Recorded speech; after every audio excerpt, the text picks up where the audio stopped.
mong tanan, mga igsoon, mga kaigalaan ko din na sa Dios, grasya ga bendisyon sa atong langitong aman sa gyapon manaak na atong tanan. Ug welcome ning another day of Bible study dinhi sa tulumanuntang The Sovereign Grace Hour. Atong makauban sa gihapon no si Attorney Lemuel nga diin himong dakong katabang dinhi sa to nga bulaton dinhi sa kahanginan. Now, kumusta mo dinhi sa atong makaisunan sa langan o Tagaytay Brother Jimmy, probadora og sa mga kaigsuonan, ugma na gyud mosayo migikan siguro pinakadugay na gyud ng alas 6 sa buntag ug mga adlaw panikamutan ako mga kami dismatin na apply makahawag mga alas 5 pasado no niya sa ato nga mga kaigsuonan dinha sa Gayen sa kay mong Berlindon no. Sige, kita-kita taninyo. Sila si Brother Ruben, Laster Lourdes, o nila si Warog Brad Tony, o mga kaubanan, no? Alas 6 mumugikan, Brad Ben. Sige, kay hapitol pa nila si Lorna, o mga kabataan din na sa Tibalog.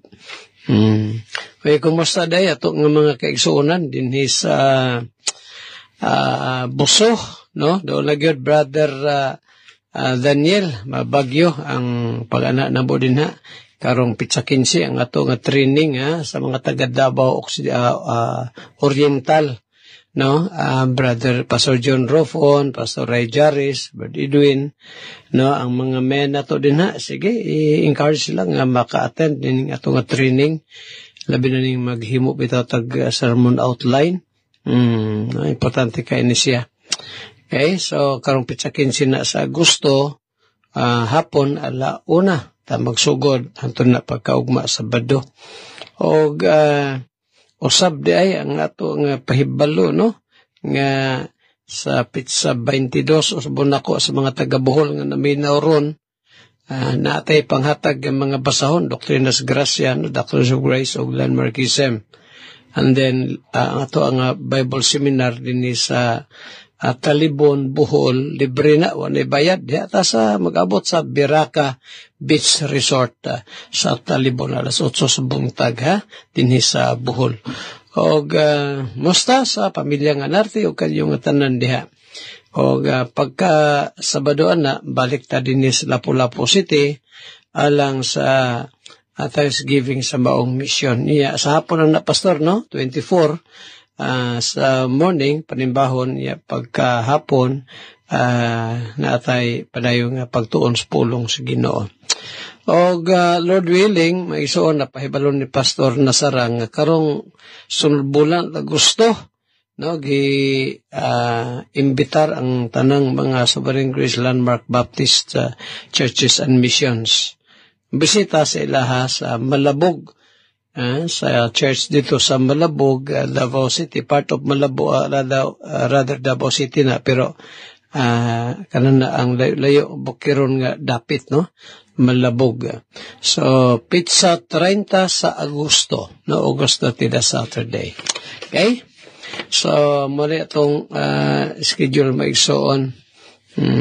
Then, kano sa pasto itong Lord Supper, karong kuan, dili karong Domingo dili pa ano Pitsa 20 man sa Domingo then 27 sa Pitsa 3 Agosto atong Lord Supper Okay, apil sa pagampo magsuon I'm not sure kung madayon baka atong naay mga pastors gikan sa ubang probinsya nga mo gustong manis sa Davao aron nga kanang magpatudlo sa Doctrinas Gracia na ay mulid nila. So, yapal sa pagampo niya, mga igsoon, ma-materialized kinisya. Sige, ato ta sa pangalyo po, pagampo, atong itugyan sa Ginoo tanang gibuhatan. Batumilong di ay. Batumilong Thanksgiving and Quarterly Fellowship, September 27, Sabado na. Unya, Bible Seminar. Ako balo ni pastor ko, Pastor Jan o Brother Lando Marie. Kung madayon itong Bible Seminar sa Surala sa September 13, no? September 13, no? Thanksgiving ninyo, 14, kaya mo na kung madayon, imbitaro po ko ninyo, mo na panahon na bakante ko, Dalamuan misyon nga diin sa October 7 magpatigay ro sa pagpasalamat ngadto sa Ginoo. Then 27 sa Kalbaytana ha. Ara Noy Primo again ng Los no. Kami makitulong sa inyo ha. Sige mag-pray ta. Happy birthday day. Kang Nicole din nyo ha. Mila siguro si Nicole ron. Kang Paul, kang Babes, Darius, o Joan, o kang Eche. Kanyo tanan, ha? Diya suma, kumusta mo? Kumusta dahi si mama nyo, no? Ma'am Feli din nyo. Sige, mag-pray ta. Among nasab nga gikalipay, langit no namo nga Dios, tagiyas ta ng mga butang, lakip na ning kinabuhing among nabatunan ron. Salamat Ginoo sa imong grasya kaluoy. Akong prayer Father nga i-bless ang among Bible study karon, kauban ni Attorney Lemuel, and then panay ka mag-bless Lord sa mga gimbuhaton nimo nga ang gidumalaan din sa iglesia sa Davao. Gani ugma Lord, bisita kami dito sa Langan, dito sa Tagaytay. Banan mo kami o Diyos, layos matang sa kadutan, bless ang fellowship, labi na ang pagtudlo sa iyong pulong. Sa mga magbiyahe Ginoo, ubanan mo kaming tanan. Salamat Lord sa imong grasya kaluoy. Sa kang Nicole din yung birthday karong adlaw, padangat siya sa taghapang katuigan, kauban iya nga family. Bless Lord ang ilang negosyo, ilang panginabuyan. Bless man o Father, tanang mga churches and missions nimo. Even Lord sa mga nagbalatian, paday kong kapray, sa kang Durang, yung kompleto Ginoo kayuhan o sa uban pang mga naa sa maong kahimtang. Father, salamat sa imong grasya, gugmag kaluoy. Bihis din nyo among gilas sa pagampo sa iyang kompleto nga kayuhan. Sa ngalan ni Jesucristo, Amahan, among gisalig, itugyan kiningatanan, bisan pa, bihay din lang ni Mamang Ugma, pauli, balik ko tabato, bantayan mo sila o Diyos ni Rey. Bless up si Bimboy Charis, Lemuel, sa ilahang mga trabaho. In Jesus' name, we pray. Amen and amen. Minasot na may son. Praise the Lord. Salamat sa mensahe sa awit. Sige mga igsoon, mag-aadto kita sa ato ang pagtuon, pagpamalandong sa pulong sa Ginoo. Naanata karon diri sa Proverbs chapter 17 verse 22. Sa pipila na ka simana ato ning na pamalandungan ang Book of Proverbs. Nagkantag nakuha nga mga kamatuoran. Karon naanata karon sa verse 22, ingon diri, a merry heart doeth good like a medicine, but a broken spirit drieth the bones. Sa Cebuano, ang kasing-kasing nga malipayon, maoy usa ka maayong tambal. Apan ang usa ka masulubon nga espiritu, nagapa uga sa mga bukog. Again, a merry heart doeth good like a medicine, but a broken spirit drieth the bones. Ato nga makitaan diri mga igsuon. Una, giingon diri kaning merry heart, kaning malipayon nga ang kasing-kasing nga malipayon o malipayong kasing-kasing kani nagahisgot sa kasing-kasing nga ay una, of course, malipayon nga kasing-kasing, joyful, o kaninga merry heart, nag-iskot pud kini o kasing-kasing nga na ay kalinaw, kasing-kasing nga malinawon, of course, contented.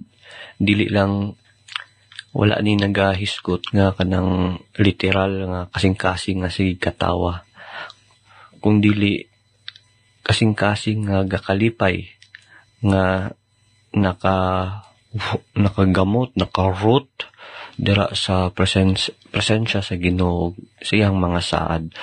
Ug giingon diri, a merry heart doeth good like a medicine. Ang kalipay, kaninga kalipay, because it is a special joy, maghatag kini og kaayuhan. It brings healing. Susama sa usa ka tambal, di ba? Ang mag-inom ta og tambal, mga medicine, aron mo balik mo ayo ato ang sakit o mahimong maayo atong lawas, maupod ang kasing-kasing nga malipayon. Kani nga kasing-kasing makahatag og kusog, makapalig-on sa kalag, ug makahatag og maayo nga panglawas or kalig-on dira sa atong physical nga lawas. Apan ingon diri sa verse, but a broken spirit drieth the bones. Kaning phrase nga broken spirit, pasabutan ni kanang kasing-kasing nga nagakaguol, ang gamit diri sa Cebuano version masulubon. So unsa man ang epekto niini? So naa kini opposite na effect.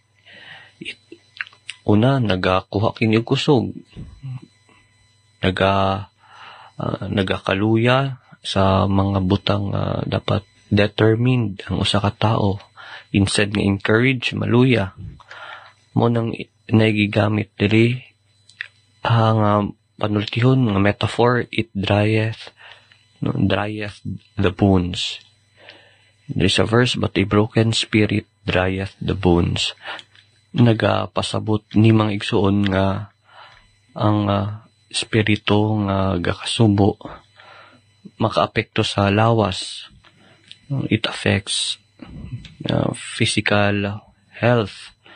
So in other words, when the spirit is crushed ng luya, even the body suffers. Maunang, di ba, mga tao nga depressed or deep inside gaguol sila, maapektuhan ilahang lawas, no? Ilahang health mag-deteriorate, magakaluya sila, munang dali sila magkasakit. No, sa itong makitaan diri nga atong makuha gikan sa kaninga verse. Una, dapat kita, labi na kita mga Kristohanon, we should have the life of joy and contentment. Ang Biblia mismo nag-ingon si Apostle Paul dira sa Philippians chapter 4 verse 11. Very common verse ni nga nagahisgot about contentment. Iyang ingon diri verse 11, not that I speak in respect of want, for I have learned in whatever state I am therewith to be content. Verse 12, I know both how to be abased and I know how to abound. Everywhere and in all things I am instructed, both to be full and to be hungry, both to abound and to suffer need. In verse 13, I can do all things through Christ which strengthens me. Maunang ingon diri sa Proverbs 17 verse 22 nga ang kasing-kasing nga malipayon may usa ka maayong tambal, apan ang usa ka masulubon nga espiritu nagapa uga sa mga bukog. Pinapakita diri again mga igsoon nga a merry heart is not blind to trials. Dili pasabot nga ang usa ka tawo na ay malipayong kasing-kasing nga wala na siya ipagsulay. It only means nga one simply chooses to rest in God. Nagapili ang usa nga amusalig, pahulay dira sa Ginoo despite sa mga trials. Mao kini ang joy nga naa dira kang Kristo, naa dira sa Ginoo, mao niyang makasustain, makapadayon sa usa ka Kristohanon despite sa iyang mga trials. Sige, ato ning ipadayon Sa sunod nga higayon kaning pagtuon nato sa Proverbs chapter 17. Sa sunod nanata sa verse 23. Sige, this time mag-adto kita sa pagtuon sa doktrina sa grasya. Atong gitun-an ang doktrina sa regeneration o pagkatao, pag-usab. Ato ang gitun-an kaning mga lain or mga klaseng regeneration sa atong pagtuon is sometimes called new creation. Ato kanang mabasa sa 2 Corinthians chapter 5 verse 17 and sa Galatians chapter 6 verse 15. Ato ning gipang expound kini nga mga verses. And then gitawag pud kini new birth, 1 Peter chapter 1 verse 23. And then born again. The word regeneration is synonymous to the word born again, dra sa John chapter 3 verse 3. And then word nga quickening, dra sa Ephesians chapter 2 verse 1. Og nata karon diri sa spiritual circumcision. Dira makita nato sa Romans chapter 2 verse 28 to 29, and then Ezekiel chapter 36 verses 24 to 27. So nata karon diri sa pag-expound sa Ezekiel chapter 36 verse 24 to 27. Giingon diri, a new heart also will I give you, and a new spirit will I put within you. Akong ibasa ang verse 26 to 27. Continue reading, and I will take away the stony heart out of your flesh, and I will give you an heart of flesh. And I will put my spirit within you, and cause you to walk in my statutes, and you shall keep my judgments and do them. Sa previous verse, may isuon from verse 24 to 25, ato nakitaan ang effectual call of God, ang malampusong pagtawag sa Ginoo, ug ang iyahang cleansing grace. Karon diri sa verse 26 to 27, ang Ginoo nagpadayon sa the Lord continues His regenerating work. Ang trabaho nga gibuhat sa Ginoo dira sa pagkatao, pag-usab sa regeneration, by creating, nagbuhat siya something sa usa ka tao dira sulod sa iyahang kasing-kasing. Unsang giingon diri, a new heart will I give you, and a new spirit will I put within you. Ato nang gisgutan kagahapon nga ang new heart diri, bagong kasing-kasing, dili lang kasing-kasing nga gi-repair, no, kundi bago nga kasing-kasing.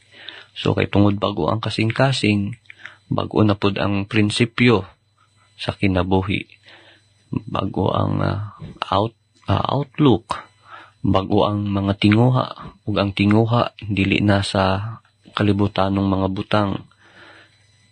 Ang tao nga gi-regenerate, gibag-o pag-usab sa Ginoo, na siya'y mga tinguha dira sa pagkabalaan for holiness, ug iyahang mga tinguha dira na sa butang sa Ginoo. And then giingon diri, I will take away the stony heart. Atong gihisgutan nga because of the old depraved sinful nature of man, nga ang condition sa usa ka tao sa wala pa siya dira sa Ginoo, na siya'y gahi ang kasing-kasing, dead siya spiritually, o kay tungod patay siya sa mga spiritual nga butang because of sin, ang ihang kasing-kasing gahi in a sense nga dili gusto sa mga butang espiritual, dili gusto maminaw, dili makadungog. Ang iyahang kasing-kasing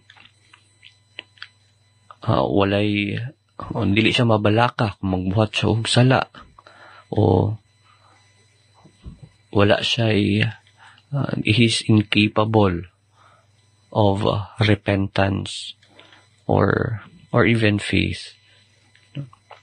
Mo niyang daan nga kasing-kasing is stony heart. Mo nang giingon diri sa tong verse gibasa, I will take away the stony heart.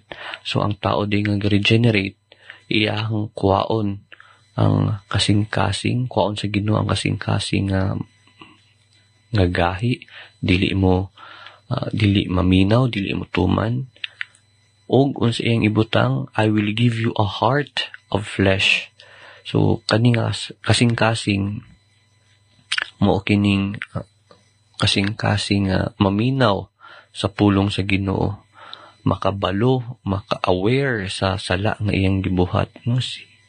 A heart that is sensitive to sin, og naadri og kani nga kasing-kasing mao kini ang kasing-kasing obedient, matinumanon sa kabubuton sa Ginoo, sa iyahang will, and it is the heart that yields to the Spirit. And then giingon diri, and I will put my Spirit within you. It emphasizes that dili lang external influence, but naa ang Holy Spirit nga magdwell sa usa nga magtotoo sa believer soul. Kaning espiritu mao kini ang muhatag og kinabuhi. John chapter 6 verse 63, mao kining kinabuhi. Mao kining espiritu nga magatudlo sa kamatuoran. Mao kini pud ang espiritu nga magproduce og holiness. Galatians chapter 5 verse 22 to 23. Og mao kini ang espiritu nga magapalig-on sa magtotoo. Philippians chapter 2 verse 13. And then lastly, ngundiri, cause you to walk in my statutes. Because a man is changed in his heart, na siya bagong kasing-kasing, nanapod ang kasing-kasing dira kaniya sa pagtuman sa pulong sa Ginoo. Cause you to walk in my statutes. Sige mga igsoon, ato ning ipadayon sa sunod nga higayon. Before I end, kung ikaw dili ka pa sigurado sa imong kaluwasan, ang Biblia nag-iingon, repent, believe the gospel. Kani inyong kauban karong takaas si Attorney Lemuel Atup with Pastor Andres Atup Jr. nag-iingon, ang Diyos magapanalangin kanatong tanan. Daghang salamat. Salamat sa Ginoo sa iyang mga kayo ug sa mga pulong nga gidumalahan siyang alagad si Brother Attorney Lemuel Atup sa first portion. Salamat sa Ginoo nini. Og mga kaigsunan, ini nga taknaa ako ang pagtibaya kutob sa maabtan ini nga tong pagsibya. Og ako sa mga pag-acknowledge sa presensya karon dinhi sa tong live nagatanaw si Ma'am Milagros Kilapio sa Davao City. Ma'am Milagros, good morning nimo diha og salamat sa padayong pagpaminaw sa matagusan nato sa pulong sa Dios uban siyang alagad. Okay mga kaigsunan, di ko maglangay atong ihatag dayon ang panahon kang Pastor Andres Atup Jr.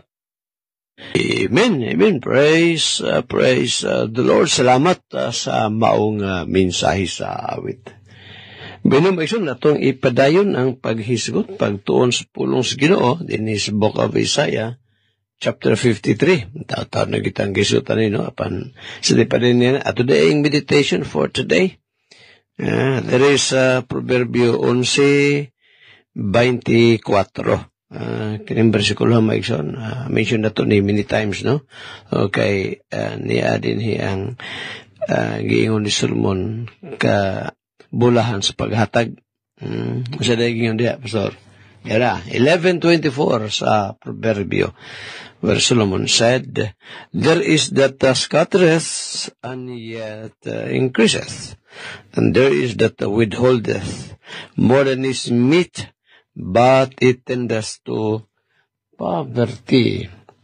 Doon na din sa bulak, doon na din nag-aitsa, nagapanghatag, apan, gauswag naman hinoon. Muna sa first phrase, no? Na-remember ito na kung na-friend si Limbuel nga lawyer ba? Lingon nga. Bulong lagi kayo sila daw gipuyan. Daghan sa gipa-eskwela. Itong amigo niya nga lawyer. Daghan gi-invite si Limbuel akuan baka ng dinner. Karon, bulong siya, dahil mga tao, mga estudyante, siya ako nang ipa-eskwela lim, mayo day, sir. Unya, so, siyempre, daghang mga on. Yung pa niya, tawa din mo, kita naman lay, nangaon ron. Pero daghang gapong pagkaon, daghang sudan. Siya bitaw, sir, no? Unya, ako hibulngan lim. Damo rin kong daghang ko hatagan. Damo rin noon nga uswag ba? Patong giinan limel. Mao gana sir, biblical mo gud na. Basta mo hatag ka, di ka gud pakabsan si Ginoo. So naka-share, naka-witness no si Lemuel. Now, kining bersikulo bitaw magisoon. Kining verse 24, Proverbs 11:24.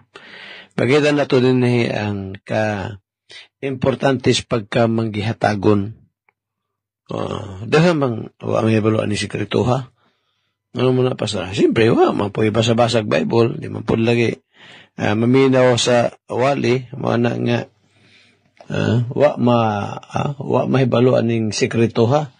Ang sikreto sa pagdawat may sunas paghatag. Ang sikreto nga makadawat ha, di hatag. Hatag yun, kimam ni sa Biblia, there is that scattereth and yet increases. Doon na rin nagasabulak, nagapangitsa, nagapanghatag, apan nagauswag, hinuon, and yet increases. Kana tungod kay si Ginoong Kristo, may isoon, gasulti dito sa Lucas 6:38. Mani akong giyon pa nga, na human naman ito nag-discuss sa una, pero ito lang gisubli ron mag-isoron nga, ma-remind ta, nga di ta mundang sa paghatag, kung nahibo mo ta maghihatagon, number 1, sa atong tithes and offerings. Ay, good kalimutan na, o ban mag-ubingon nga, ihatag na ko niya kung kanabang pang tithes. Sabi kung ipalit ng taon o kuan, wala kabalog. Ang tinubdan sa tanang mga butang, gikan po na sa Ginoo. Kung si kuan pa, kung si pinakabasaw ni Lucas 6, kung si David pa, diya sa yung prayer ba? 1 Chronicles chapter 29. Yun niya, kining among gihatag, Lord, balik ni mo, sa imo ramang gihapon ni. Ano bang sa ang katawan sa Israel, nang gihatag sila og ligon nga kahoy, mga bato, mga bulawan, mga salapi, aron matukod ang templo. Nakapre si nakampo si David. Matuhiyo lang niya. Kining among gihatag nimo, imo manggihapon ni Lord, amo rang gibalik. Tanawang Lucas 6:38. Masingon ni Christ din ha, give and it shall be given unto you. Hatag kamo paghahatagan. Kung di ta mo hatag, siyempre di po tatagaan, kaya mo ta mo hatag. Mamuning gitawag nga law of nature.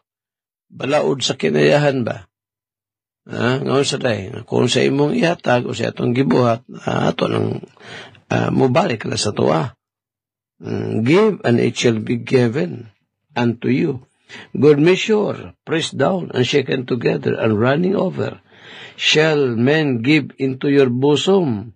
For with the same measure that you have meet, whether it shall be measured to you again. Ang nahatag daw na ito nga dinasok, sinansan, awas-awas, mubalik sa ito, anak, maison. Sobra pa. Kaya di man magpalupig ang Ginoo. Muna nga, kiniutang versikulo ha, Proverbs 11 sa first phrase pa ta, paghatag. Muna nga, salamat ha, kamong nahimong maghihatagon para sa bulhaton sa Ginoo. Pastor, namin ipadala para sa radio program. Salamat kaya ni atong mga missions, mga individuals, na ibang ganyan, pala kung may mamat personal. Unya, mga kabal mga churches. Salamat good, Ginoo, na lang yun po yung magbalos ninyo. O ma, kuning pagtagad gaya pumagsoon, kining verse 24, pero kining, dapat ko yung mga supporting verses pa ni, kining paghatag. Kining paghatag ba, no? Sige, ayun. At utas, usa ka saying, na ba ito ilagay yung text na ito nga, ay nalang, maramang ingon niya, ay nalang napagkuano kung pukotlog laing kuan, mga bersikulo lang. Well, may mo po ng kuan, na ikadugang bitaw. Although, ang Biblia is kompleto gyud, pero nagagamit ba ya ang Diyos o mga tao aron sa pag-remind ka nato. Gamit kayo sa mga mananap, mga hayop ba? Pagtudlo na to, kana pang mga taong ginabless sa Ginoo, mga taong mga lamon, kana pa hindi gamiton sa Ginoo. 12. Iyo pa din si Job. Si Job ba? Yes, si Job ang isultihan ni. Iyo pa din sa verse 6 ugot ta. Job kapitulo 12, versikulo 6. He said, the tabernacles of robbers prosper, and they that provoke God are secure. Into whose hand God brings abundantly. Near verse 7. But as now the beasts, and they shall teach thee, and the fowls of the air, and they shall tell thee. Apan karon, pangutan na ang mga kahayupan o sila magatudlo kaninyo. See? So, bisan mga mananap, magtudlo na ito magison. Kana palaging tao di gamitos Ginoo.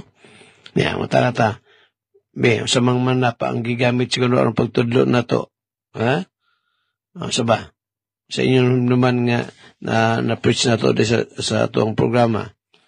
There's a Proverbs chapter 30. Tayo niya magsaon niya, Proverbio kapitulo 3. Kotlo sa tagkadali.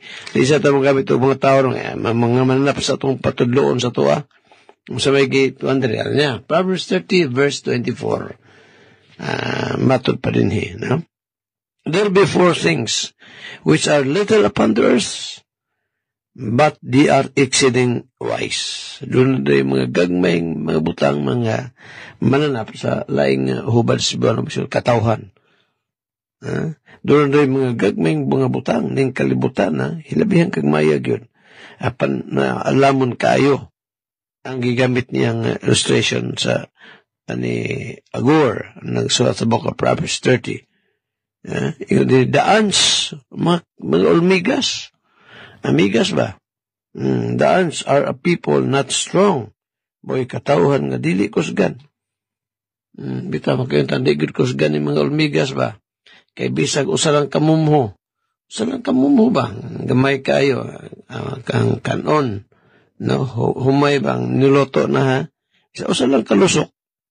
Di mo na makaya sa usak ka ulmigas may suon. Gawas ng siguro hantik mo ha? Masa ng hantik dahil dako mo na, nagkubayo ng hantik. Gawas naghantik sa yung warsa, or rather mo kuha na. Pero gana ng mga utitod, dahil mga klaseng mga ulmigas no, na utitod, na ay antik, na ay kanang gagmay kayo, pero grabe kung makapaaka, perting katulag yun po. Ano kitawag sila people not strong. Kaya di magigkusgan mo nang kita silang pagkaon, malawag pagkauban. Pero sa ito makita din na sa mga ulmigas aron nga matudloan ta. Wisdom gikan sa mga ulmigas. Una, ang ilang kuan kanabang naan nila ng gitawag spirit of preparedness. Kanabang pagpangandam sa ilang ugma. Manang yun sa verse 25 Thus are people not strong, yet they prepare their meat in the summer. O siya gitudlo diri. Gitudlo din niya ang pagpangandam. Ay, pag umigas, kaya nagpangandam pa. Sa panahon sa ting init, gaandam sila pagkaon para sa panahon sa ting uwan. So, bisan og wapay uwan, wala, nagpangandam na sila. Kay katawan baya sila nga dili kusgan. Mabot ang ulan, wa sila naandam nga pagkaon, perting anura nila. Perting patayan nila, wa sila makaon.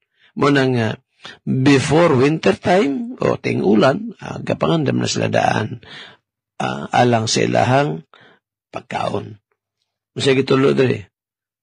Kanato, sa di pamudangat kanato ang kamatayon, kay mga matay mo kita, kinahanglan andam na ta. Ang ba, tuo makarang impyerno, tuo makarang langit.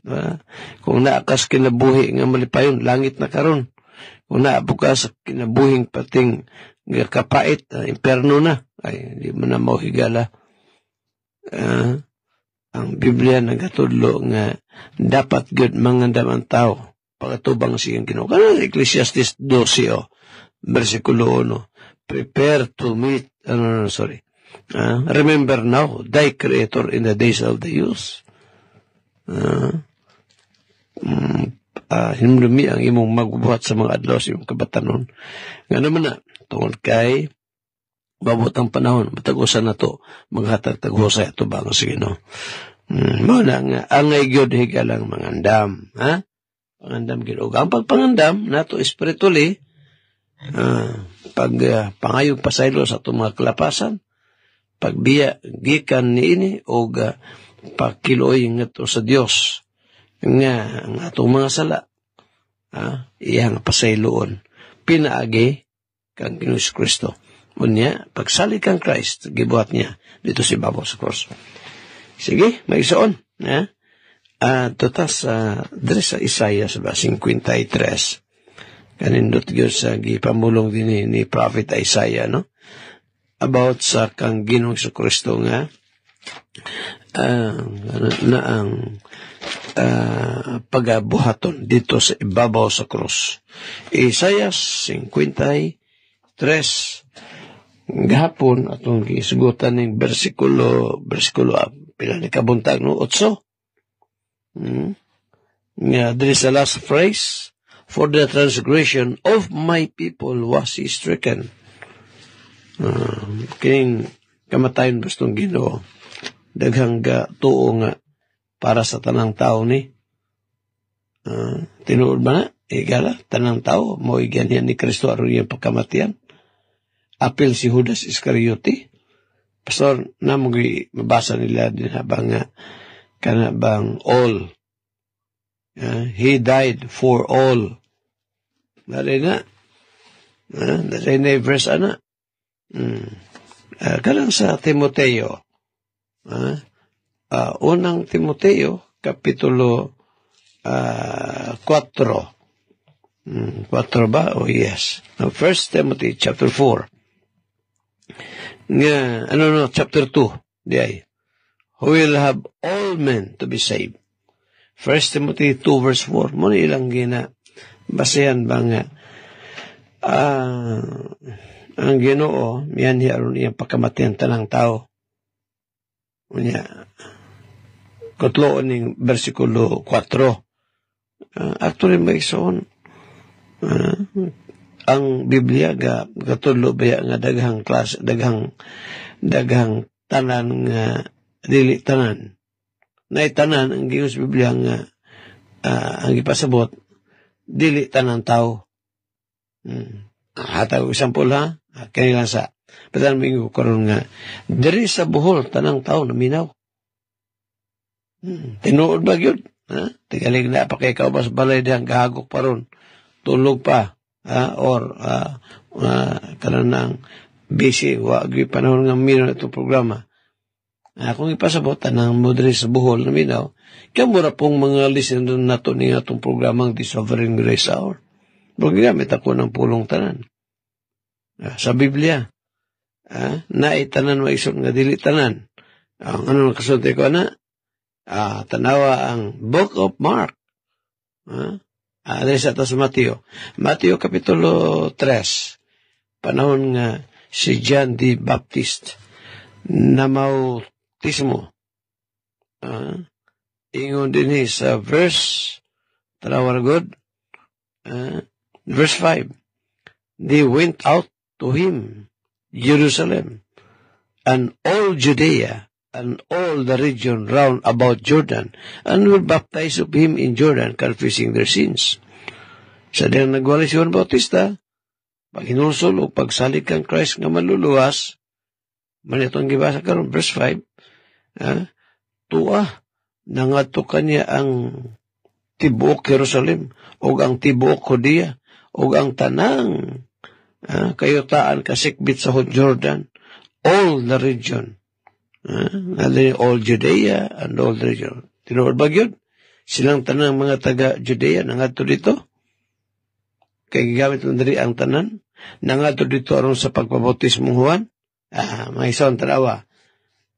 Lucas 5, versikulo 17. Biyato na tanawa sa Luke chapter 5, and then verse 17, kung tanan bagyod.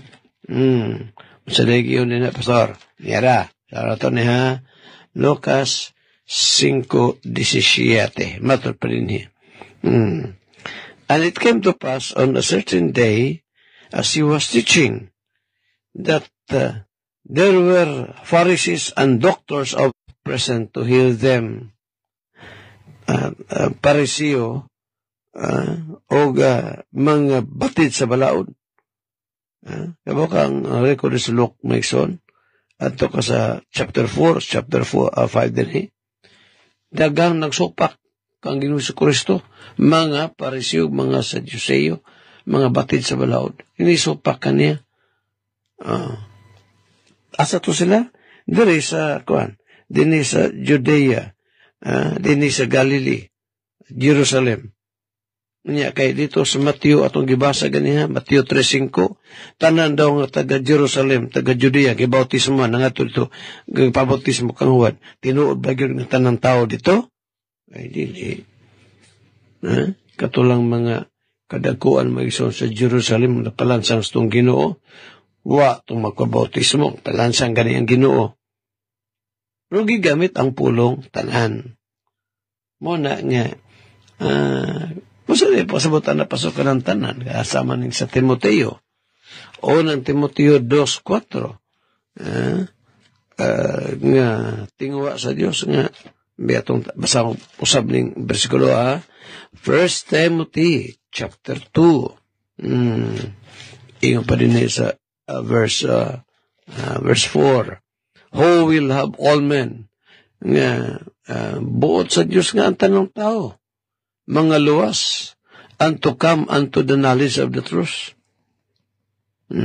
Kung tanang tao pa ang ipasabotan o di wa untay malaglag, kaysa daang tugon, wa baya gipawalihan sa Ginoo tong mga Egyptians, mga Amalekites, asa pa tong mga Gentile nations sa unang panahon, Old Testament times. Asa ba naglibot-libot ang gospel in the Old Testament times? Dito lang sa nasod sa Israel. Muna nga, pag yung diag all, walang pasabot nga tanang tao na. Talawa ko ng second phrase may son sa verse 4. 1 Timothy 2 verse 4. Who will have all men to be same.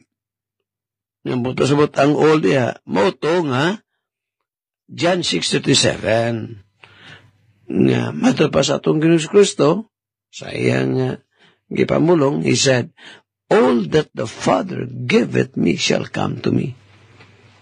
And him that cometh to me, I will in no wise cast out. ang tanan. So, gamit ni Christ din yung pulong tanan. Ang tanan nga gihatag kanako sa man muari nako. Pangutana na ron, tanang tao dahil kadool sa Ginoo. Kadagang sa likway kang Christ magsoon. Katulamang gihatag sa man ang tanan tanan gihatag sa man nga kang Christ. Mo lamang ang mo dool kang Christ. Ni anong makadool man pod? Juan 6:44 sa ingon sa itong Ginoo, walay makahimo sa pagari kanako, gawas kong paggadaniyon samahan nga nagpadala nako. Na kini bang di oras magsulat ito pa rin ugma. Kaning verse 5 mo. Verse 4. 1 Timothy 2:4, second phrase. And to come unto the knowledge of the truth. Tandi na dito sa Mateo 11:25 sa prayer ni Christ. Matulpas ng Ginoo. Pasalamat ako, Amahan, nga langit nun. Ginoo sa langit o siyuta nga. Kining mga butanga, trust ba? Gililong mo. Gitago mo nga to sa mga makidman, mga taong maalamon. O gipadayag mo hinuon nga to sa mga gagmayng bata. Kasi, tarang tawag yun ay, ang buot nga pahibalon sa Ginoo sa iyang kamaturan. Gitago manggaling na sa mga maalamon. So, di tanan. Mo lagi na nga mag-interpretar kita versikulo at so, ang klarohon. Dahil na tagdas-das o takabalo di ay nga ang atong panulti o ano di man sakto. Naitanan nga dili tanan ang kipasabot. O ison, ito di pa rin ugma at oras. Kung mapagkamag sa kaluwasan, I may say this time, come to repentance and then trust Christ as your Lord and personal Savior. Ang turugma sa samantak na sa mga istasyon ninyong higalas kahanginan, Andres Atop Jr. Manamilit, magaingon ng Diyos, magapadalangin, kalatong tanan.